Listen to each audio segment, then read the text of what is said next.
All right, what's up, everyone? We are at the live event here at our legacy event. I'm with my good friend, one of our clients, Paul. What's up, dog? What's up? So, Paul, man, I'm just excited to talk to you and share you with our audience because you're a very good communicator. You are a smart dude.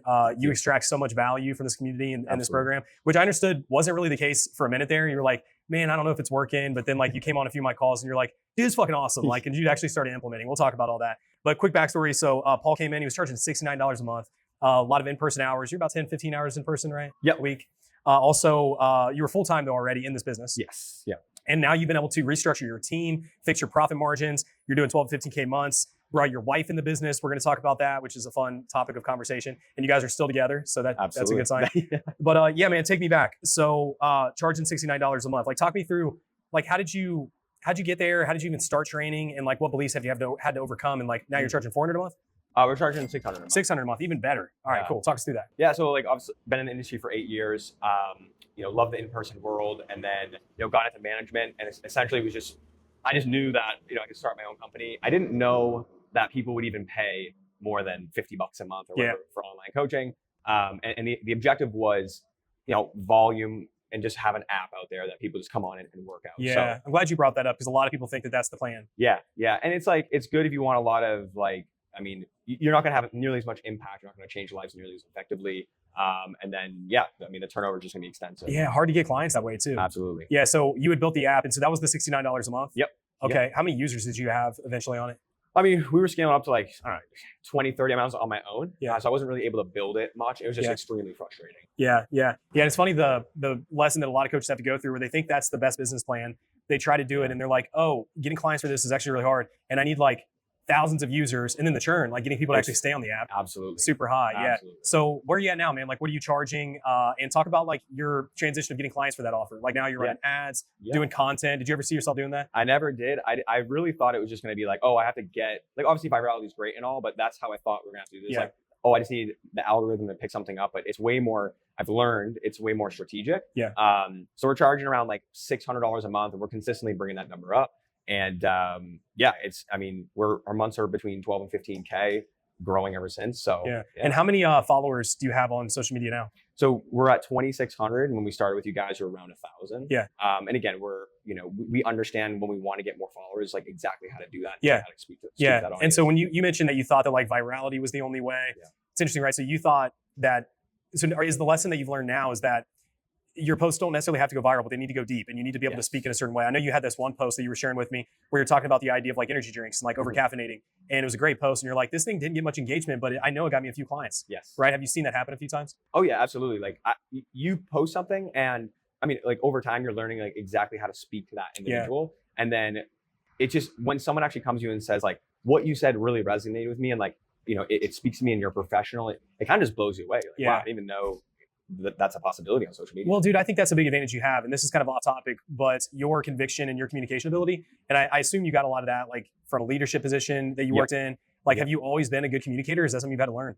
Yeah, definitely. Like when I was a personal trainer, just coaching clients, I was a terrible communicator. Yeah. And then when I stepped into the world of actually managing like trainers and managing gyms, that's when I learned communication. And of course, working with you guys, it's just doubled in terms of like how I'm actually able to communicate. I'm curious because I meet a lot of people, especially in the fitness space, who are good communicators when you're with them in person, but then they just like clam up, for the camera or whatever. Did you have any of that you had to deal with? I'm not gonna lie, like I felt pretty natural on camera, but definitely like getting outside of my comfort zone in terms of like certain like hooks or CTAs, definitely where I needed the most help for sure. Yeah. And you've been pretty like consistent with content now. Was there some resistance at first of just staying consistent? And at what point are you now at a place where you're like, it's kind of habitual and it's kind of fun? Yeah, coming into it, there was no plan. Like, it was such a chore, not knowing how to post, when to post, having a calendar for it. And now it's just like part of our business. It's implemented strategically. We're posting at least once a day, and it's just not even a challenge anymore. Yeah, man. I want to talk about AI too. Like I'm going totally off the topics that I was going to talk about. It's been fun to work with you. And dude, one thing I love about Paul is like you extract value. You're on most of my calls. You're asking the right questions. You're like, and when you're in a program and you're in a mentorship, it's really up to you to extract the value. You get to make the most out of it that you choose. Yep. Like I have students that we've worked with who will reach out and ask me to hop on calls. I'm like, sure. I'm like, dude, like, well, thank God not everybody does that. Yeah. But like, if you want to get value, you can get value. And I've seen you do that. So you've been on a lot of my calls talking about AI, building GPTs for coaching and fulfillment. I know you use it a lot for content. Talk me through like, how's that process been and what advantages has it given you in your business? Well, I mean, to kind of take a step back, one of the most powerful calls I got on with you was like I was having an issue with a coach in the business, and I explained everything, looking to just get your feedback on how I coach her. And you're like, actually, you're going to need to fire her. Here's exactly how you're going to do it. And then you kind of led me through, how I would set up and begin to use AI to really help my business. Yeah. And then ever since then, like that one call, I've just been hooked on using it for, to manage my client load, to actually program, learning what files to put into it. It's just been super exciting. Yeah. And it's funny, man. It's like once you get hooked, Yes, because then you can use AI to help you build AI tools. Absolutely. It's so incredible. But yeah, most people just can't get over that initial hump of like, they're like, well, what's my like perfect prompt? I'm like, okay, here's a few. And then you just need to be like, oh, I get it now. I get how to use it. Yeah, dude, that's pretty badass. So you mentioned your team, dude. You came in, your profit margins were dog shit. Absolutely terrible. Made a lot of the early mistakes that coaches make where it's like, okay, I'm building this business. I need help. Let me bring in some help and pay them more than I pay myself. So take me through that process and like, how did you rebuild it and where are you guys at now?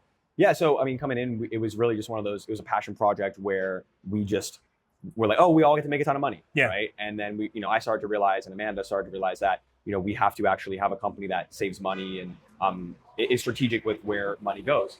So, in the beginning, it was like these ridiculous margins. And I was just, when every month would hit, we'd pay the trainers. I was just like, what are we doing? Like, what are we absolutely doing? So restructuring the team, we've learned now that you can actually, pay coaches what they're worth. And it's not, as challenging as we made it seem to be. Yeah. And dude, there's a big thing that fucks people over when you pay them more than what the value that they're actually adding to a company is ascribed to.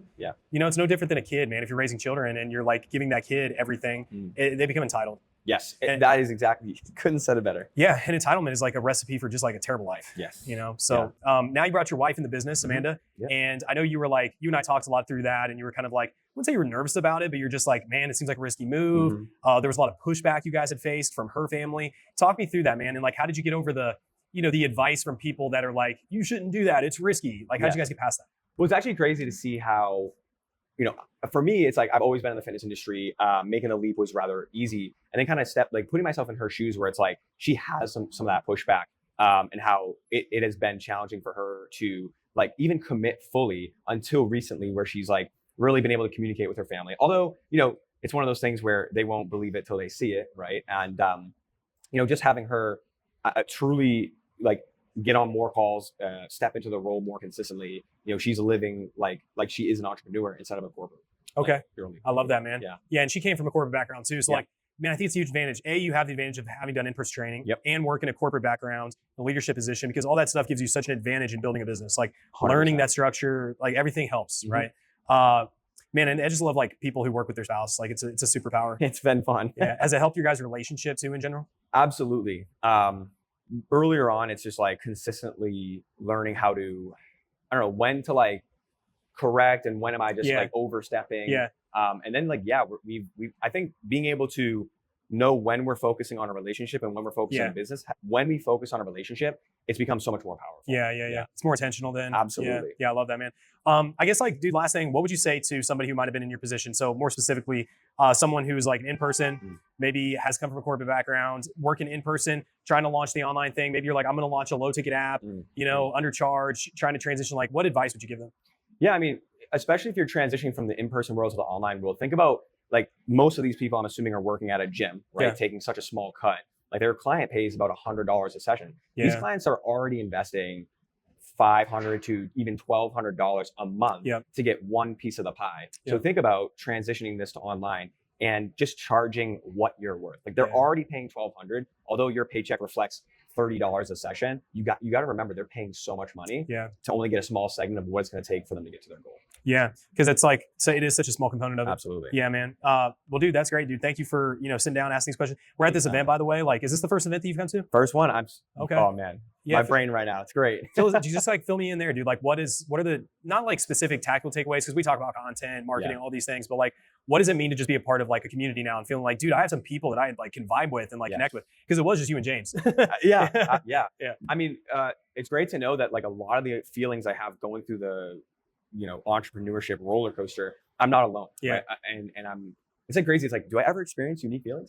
But yeah, it's like, I'm not alone. And then these people, like to see people ahead of me and how supportive they are in like giving you advice. And it's just such a great community to be around. And I'm excited to be on the other side of the room. Hell yeah, man. That's badass. All right, guys. Well, hey, thank you for listening. Hey, dude, let everybody know if they want to like follow you, follow your journey, where can they find you at? Yeah. Maybe they want coaching. My Instagram is Rut to Routine. You'll see me and Amanda on there speaking to men directly, and we love what we do.